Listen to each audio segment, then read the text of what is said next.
Chapter 8. The Ragnarssons conquer Hvitabo.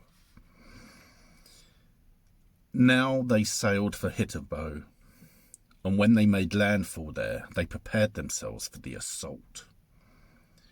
They thought that some of the troops ought to guard the ships, and it seemed to them that their brother Ragnvald was too young to be a capable fighter in such a great test of men as this battle was likely to be, so they had him guard the ships together with some of the troops.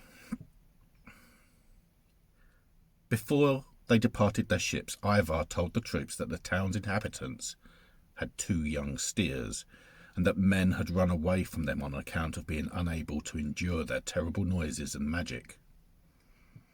Then Ivar said, "Stand against them as best you can, even if they frighten you, and you will not be thought less of, if so." Now they assembled their army, and when they came near the city, the inhabitants noticed them and let loose these steers that they believed in. And when the steers were set loose, they ran forward hard and made terrible noises.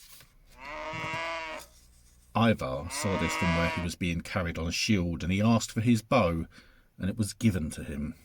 He then shot these evil steers, killing both of them, and in this way they were done with the obstacle that men found most frightening. Ragnvald spoke to the men on the ships and said that men were lucky if they had as much fun as his brothers were having, and they had no other plan than to make me stay here so that they would get all the honour. But now we will go out there and join them.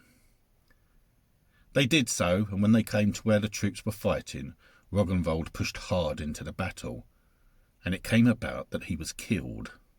And at this time his brothers entered the city walls, and the battle began anew, and it ended with the people of Hvitabo fleeing and the sons of Ragnar chasing after them.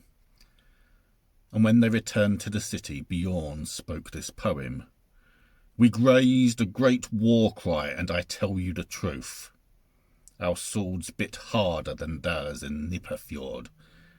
Each man who wished to became a killer outside Hvitabo.